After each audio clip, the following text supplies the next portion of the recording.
Have you ever caught yourself managing everyone's mood in a room before anyone asked you to? Or noticed you can sense tension the second it enters a space?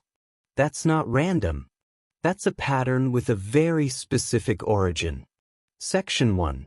The signs of growing up too fast. You apologize even when nothing was your fault. You feel guilty resting, like it has to be earned first.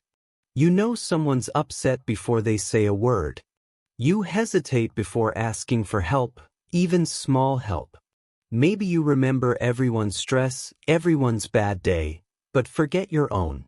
You say, "I'm fine," automatically, before you've even checked if it's true. Section 2. Where the pattern begins. Maybe you were the kid who tried to keep the peace. The one who watched arguments carefully. The one who checked everyone's mood before deciding how to act. Friends called you mature. Adults said you were responsible for your age. But this usually starts early. Maybe a parent was overwhelmed, distracted, or unpredictable. And a child, watching closely, quietly decides someone has to manage this. If nobody else is going to hold things together, maybe it has to be me. Section 3. Why being needed felt safe. But here's the strange part. It was never really about helping. It shows up when you automatically solve problems nobody asked you to solve. When receiving help feels uncomfortable. When being useful feels natural, but needing something feels embarrassing. A child's mind doesn't separate, "this feels unstable" from "this is dangerous."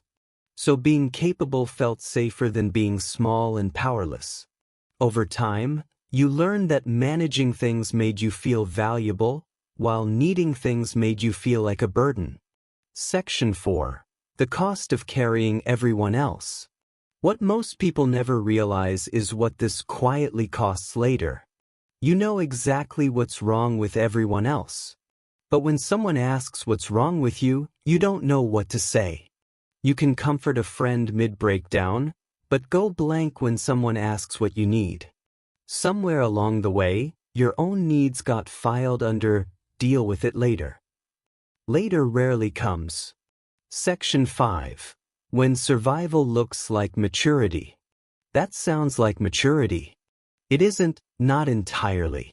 You still walk into rooms and instinctively check how everyone is feeling. You still tell yourself you're fine when you're exhausted.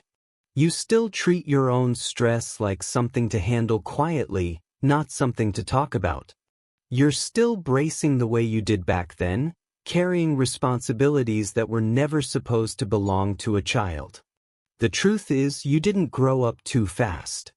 You just learned to perform being grown, so early and so well that even you forgot it was ever a performance.